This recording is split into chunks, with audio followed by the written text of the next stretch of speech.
As a church, we are in one heart and in one vision in regards to advancing the kingdom of God. Well, let's open up in prayer. Father, in Jesus' name, we thank you for the word that you have for each and every one today. Thank you, Lord, it's a now word. Thank you, Lord, for words that you have spoken to us yesterday, in the past months and years. But today, there is a fresh manna from heaven, God, that you want us to partake of. God, I thank you that this fresh manna from heaven, Lord, will bring nourishment into our bodies, in our mind, and most especially in our spirit. God, I thank you. Thank you, Lord, for clarity. Thank you for the anointing that would break yoke of bondage in our lives. Yung mga wrong mindset will be broken in Jesus' name. And God, that we may see and know, Lord, your will and plan and purposes through your word. Thank you that your words are spirit and they are life. Thank you that you lead us and guide us into all truths. Holy Spirit, we honor you. Use me as your messenger, as your oracle, as your mouthpiece, God. Thank you that my tongue is a tongue of a ready writer. God, I speak, Lord, not of my own self, not of my own intellect, but by the Spirit of God.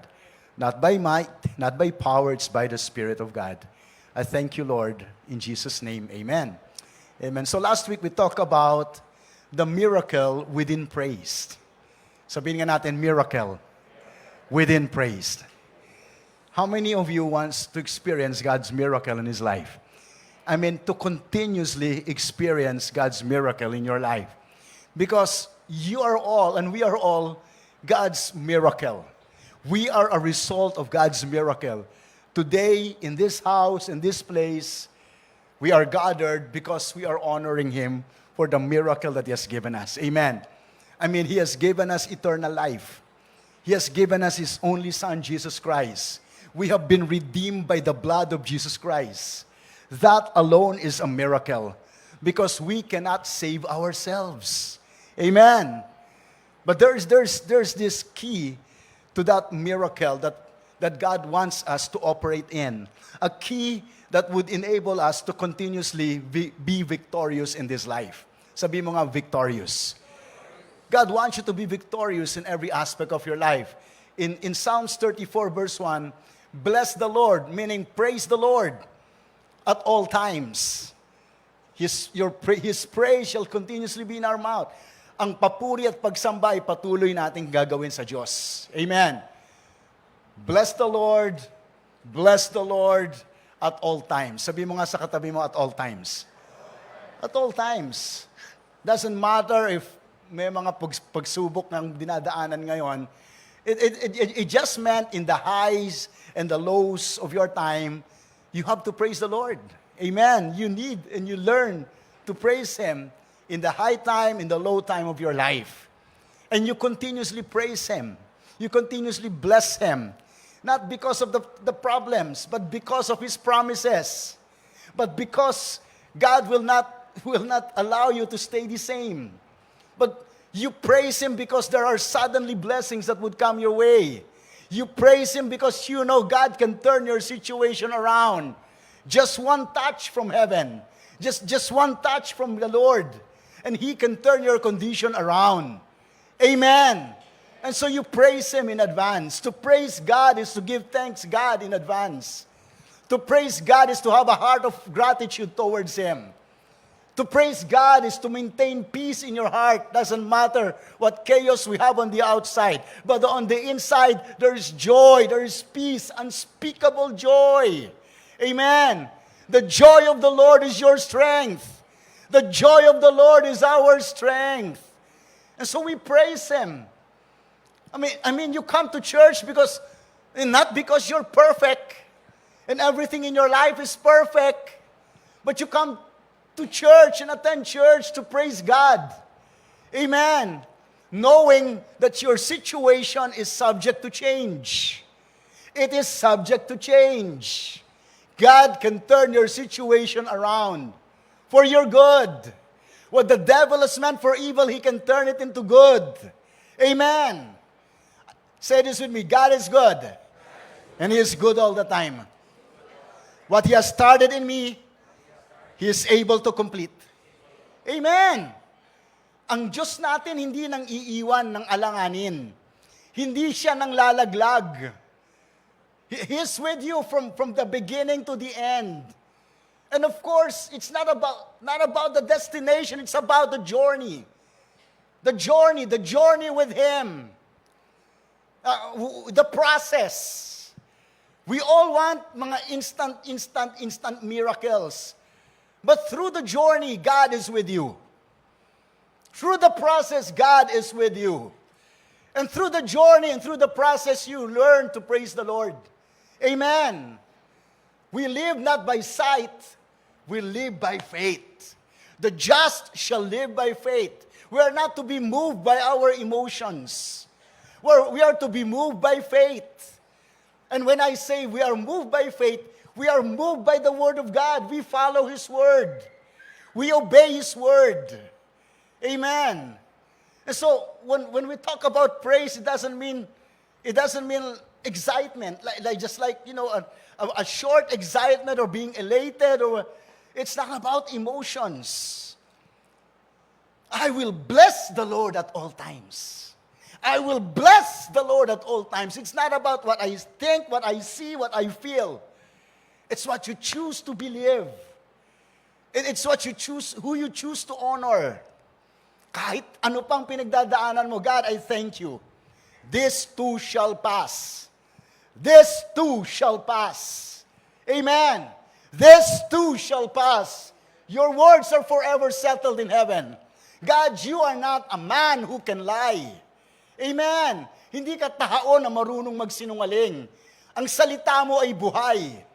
Ang salita mo, you honor your word more than your name.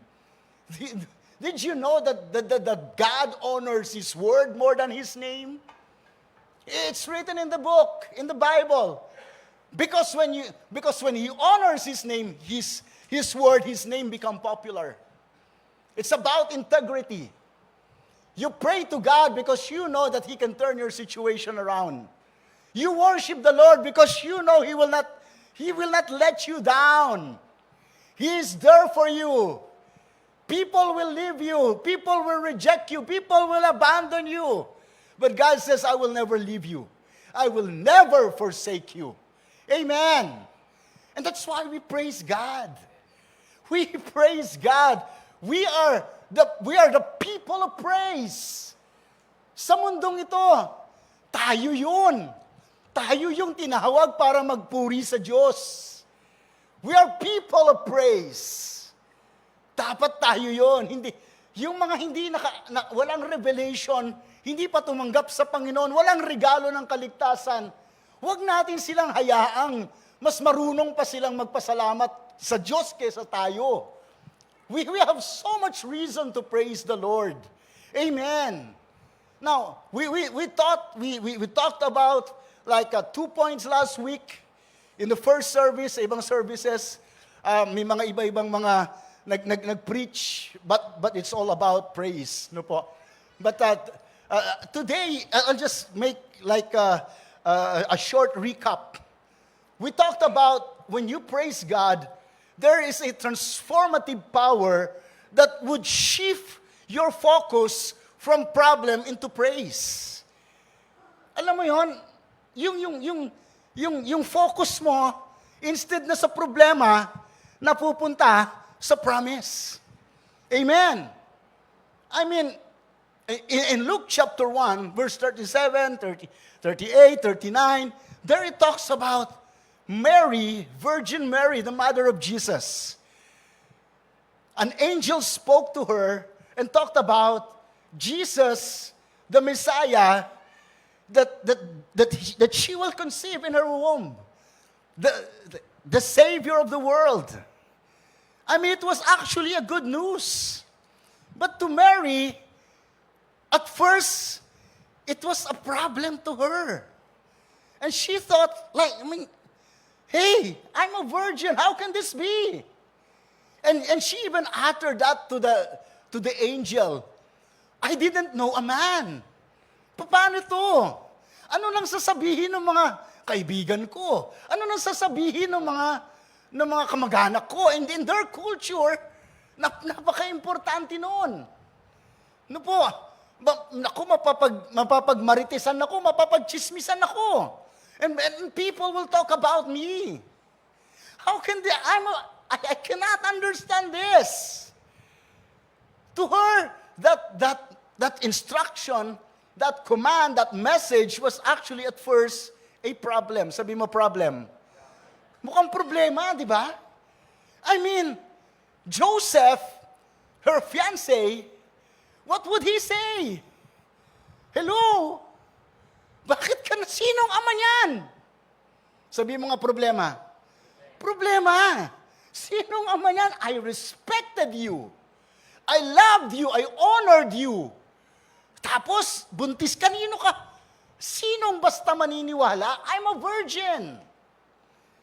Now, if you would read those scriptures that I've mentioned, there you would see Mary started to shift her focus from problem into praise.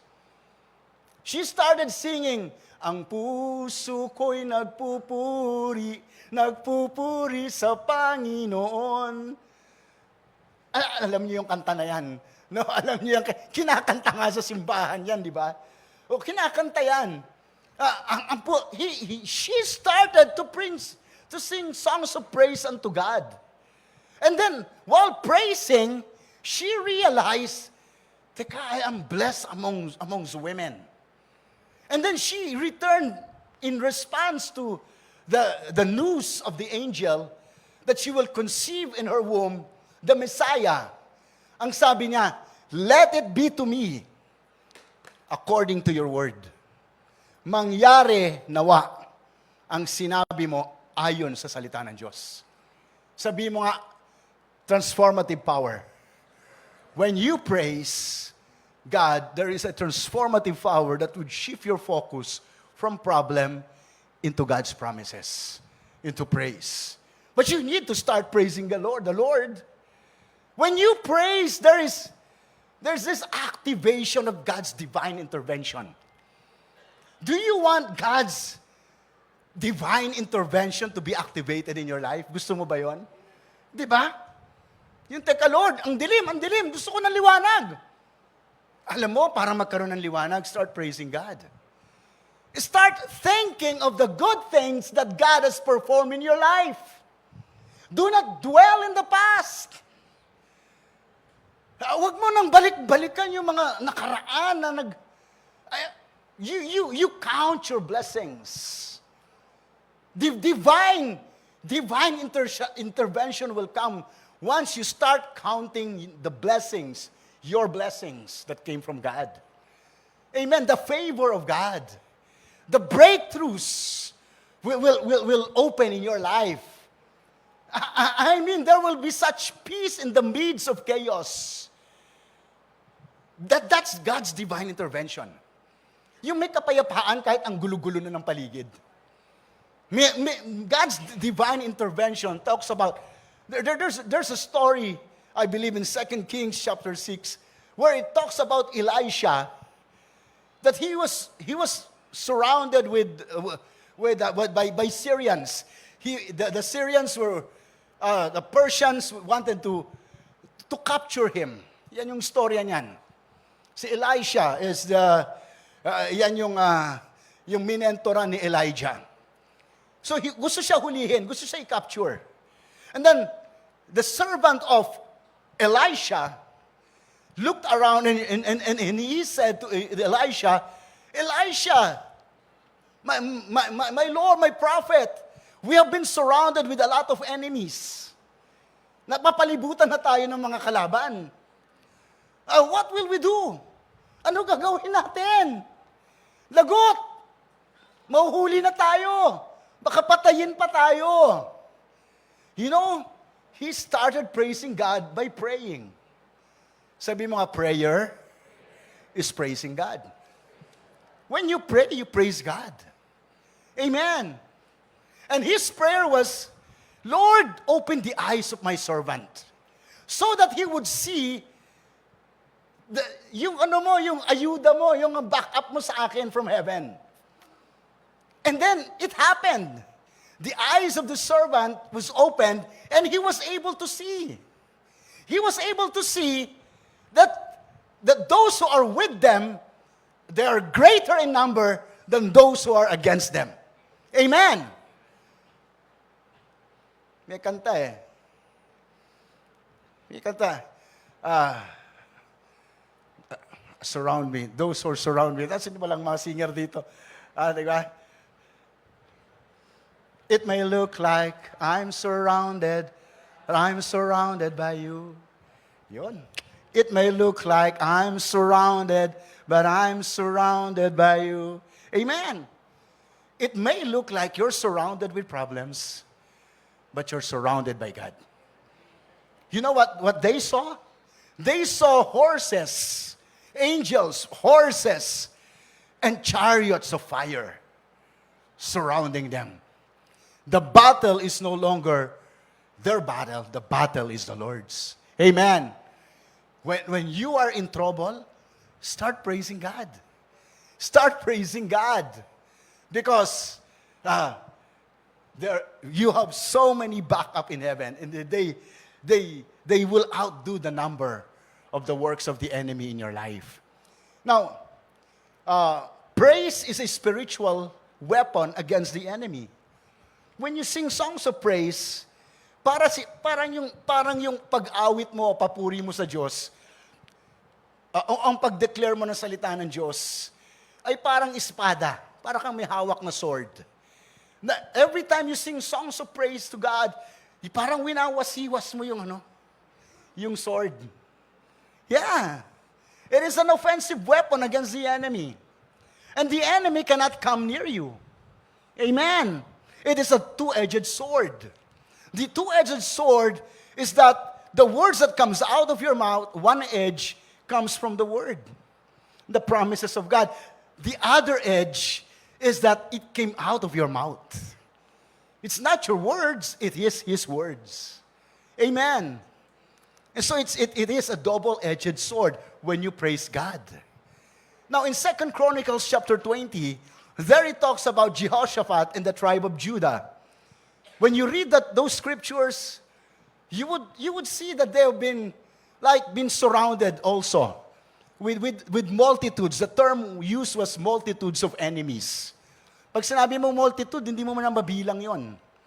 Diba? Ang daming kalaban, multitude. And so, they were surrounded. And how they responded is very important. They responded by praying and fasting. And they started to sing praises to God. And in the battle, ang mga frontliners nila were the worshipers. The worshipers. Those with guitars, those with keyboards, kung panahon natin yan. Those who had drums, those who can sing songs of praises unto God. Instead of yung mga, yung weapon nila is like mga baril o mga sword o mga sibat, ganyan. Ang frontliners nila were worshipers. People who praised God. And what happened in that story was that the Lord brought confusion in the camp of the enemy. Sabi mo ang confusion. Bakit hindi mako-confuse yung diablo? Binigyan ka ng problema tapos nagpupuri ka sa Diyos. Na-confuse yung diablo. Dapat problema ka. The devils started to be confused. Di ba binigyan kita ng problema sa pera tapos nagtatights ka pa? The devils come, the enemy, were confused. Di ba masama ang pakiramdam mo? Ba't nagsuserve ka pa? Di ba may problema kayo mag-asawa and yet you're so faithful? It brought confusion to the camp of the enemy. And they started to kill one another. It is a spiritual weapon. Praise is a spiritual weapon. That is why you don't have to utter everything that you have in your mind, what you have in your mind. Hindi mo lahat ibinubulala sa bibig mo, lahat ng naisip mo. Kasi hindi naman nababasa ng diablo yung isip mo eh. Narinig na lang na sinabi mo yung problema. So instead, wala namang exempted sa problema eh. We all go through problems in life. But you don't have to broadcast it. Instead of broadcasting it, sing praises to God. Sing, and it brought confusion to the minds of the enemy, and they started killing one another. Wow! Wala namang Jehoshaphat and the tribe of Judah, sabihin natin Judah. The word Judah in Hebrew is praise. They're a tribe of praise. We are a tribe of praise. And that doesn't mean you will not experience problems in life. But God has given us a key to be victorious in life. Do not dwell on your emotions. Do not dwell on those offense. Wag mo nang palalimin yung ugat ng unforgiveness. Roots of unforgiveness. Roots of hate. Roots of anger. Nag-uugat yan eh. Start praising God. And what I love about that story was that after, when all the enemies had killed themselves, so wala na silang papatayin, nagpatayan na eh. Imaginein mo, yung kanilang mga espada, walang dugo. Kasi wala naman silang sinaksak eh, silang nagpatayan. And what was left were all the spoils. Meaning, the treasures. Lahat ng mga alahas, mga ginto, mga pera, sabi mga for 3 days. For 3 days, they were gathering the spoils. I can just imagine nagpapala sila ng mga pera. 3 araw, hindi kaya ng isang araw palahin yung pera at yung mga kayamanan. When you praise God, not only that it will bring confusion in the camp of the enemy and kill the enemies and restore you, but it will bring prosperity in your life. Amen. Yes, it's a spiritual weapon. But when you're winning and spiritually, you will experience it physically, naturally. Amen. Kaya merong natural blessings eh. But they started winning in the spirit. That instead of them being depressed, alam mo na, nagkakaroon PTSD, kung ano mga iniisip, instead of them dwelling on that, they started to praise God. And God, there's power in praise. Amen. Sabi mo, there's power in praise. And lastly, we talked about praise brings deliverance and the presence of God. Amen. In Psalms 103, there it talks about, bless the Lord or praise the Lord, all my soul. Praise the Lord and forget not all His benefits. He has forgiven all my sins. He has healed all my diseases. He has redeemed my life from destruction. Amen. You praise God for those benefits. You have been redeemed. Tinubos sa lahat ng kasalanan. Pinagaling sa anumang sakit at karamdaman. And you have been redeemed from destruction. Amen. Praise God. Palakpakan po natin ang Panginoon. Pastor Grace will share the next 2 points. So number 3, praise moves angels to work. So praying is praising God, declaring God's word is praising God. Pinakikilos mo ang mga anghel ng Diyos kapag nanalangin at binibigkas mo ang mga promises ni God. So may angels. Sino naniwala sa angels dito? Ayan, mukhang dito, hindi masyado lahat. So, angels are real. They are mighty and strong. Hindi itong angels na kinakabit natin na maliit, di ba? Ang angels natin is 10 feet tall. Ganun ang angels natin. So, angels are mentioned in the Bible 300 times. So, nang si Jesus ay nuhuling 600 Roman soldiers sa garden ng Gethsemane, sinabi ni Jesus, isang tawag ko lang sa Ama ko at papadalhan niya ako ng mga angels sa langit at hindi niya ako mahuhuli. Ngunit kusang loob ako sasama sa inyo. Pwede naman tumawag talaga si Jesus ng mga angels eh. Pero hindi siya tumawag kasi hindi niya mapupulfill yung purpose niya kung hindi siya nagpahuli. Matthew chapter 26 verse 53, or do you think that I cannot now pray to my Father and He will provide me with more than 12 legions of angels? Praying is your praising God kapag nananalangin ka at pakikilusin ng Diyos ang mga angels sa langit. Ang sabi ni Jesus, kapag nananalangin ako, padadalhan ako ng aking Ama sa angels niya ng langit, 12 legions of angels. So, 12 times is 12,000. Sabi niya, 1 legions is 6,000. So, 6,000 times 12, ilan? 72,000. So, bawat isa sa inyo may 72,000 ni angels. So, kung hindi mo siya pinakikilos, kakamot yung angels mo. Ano ba yan? Si Sherwin?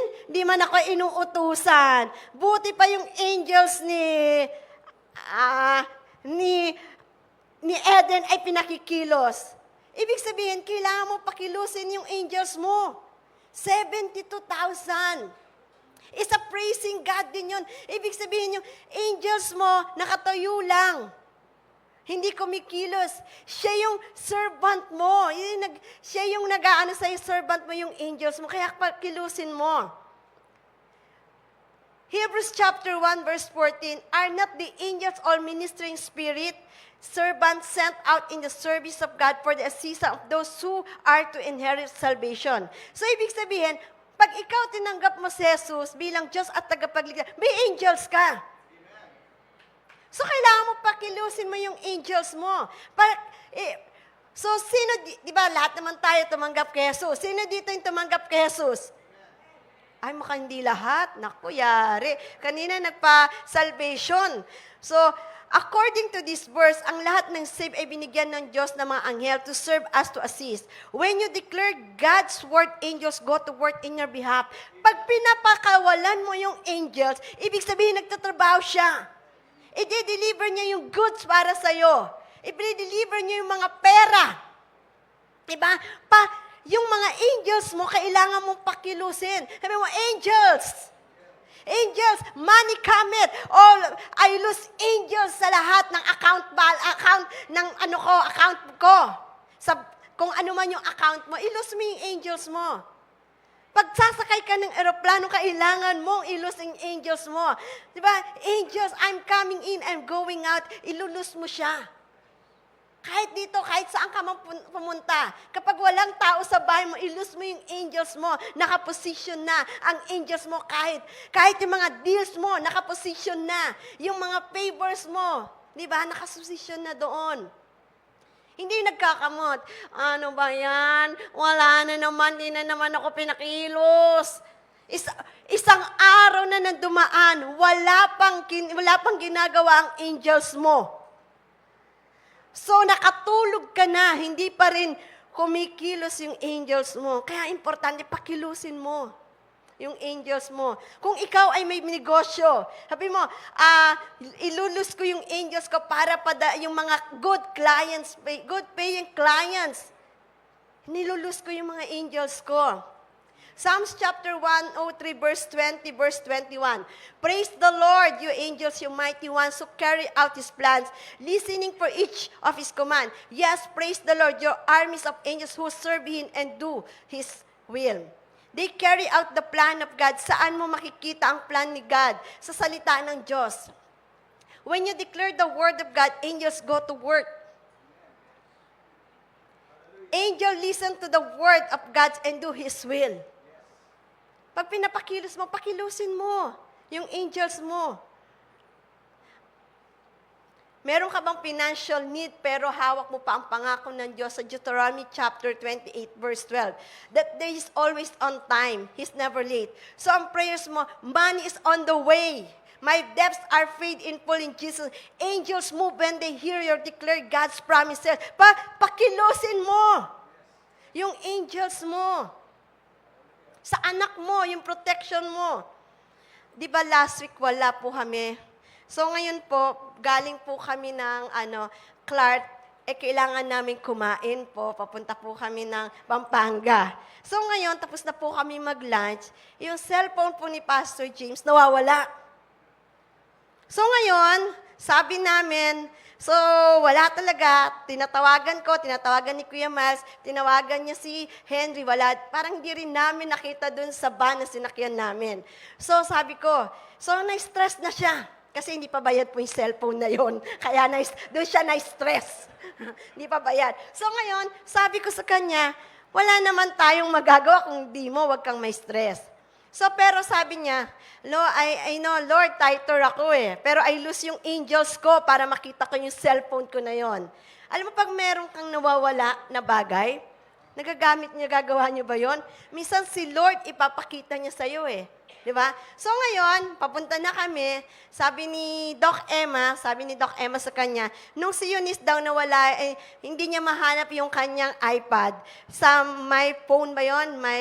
Find My Phone. High-tech na, di ba? Find My Phone. So ngayon, ang ginawa ni Pastor James, sige nga Henry, kunin mo to para sa ano.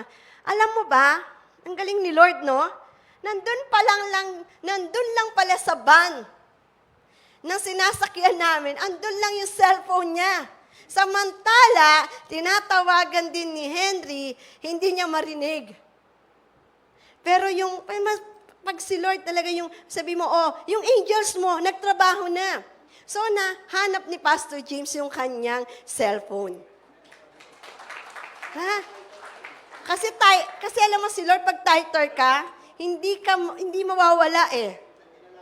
Kasi naalala, sabi ni Pastor James, sabi niya, Lord, tighter ako you rebuke yung devourer. Di ba? Re-rebuke niya yung devourer na yon, di ba? So ngayon, siya. Isa pa po,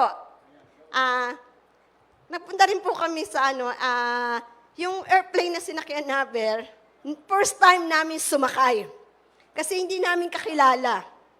So ngayon, naku Lord, tama ba tong airplane na sinakyan namin? Parang, kasi po, di ba, meron po, kailangan namin umuwi kasi sabi nung anak ko, yung PAL, puno daw pa uwi. So, nag-book kami ni Pastor James, makasabay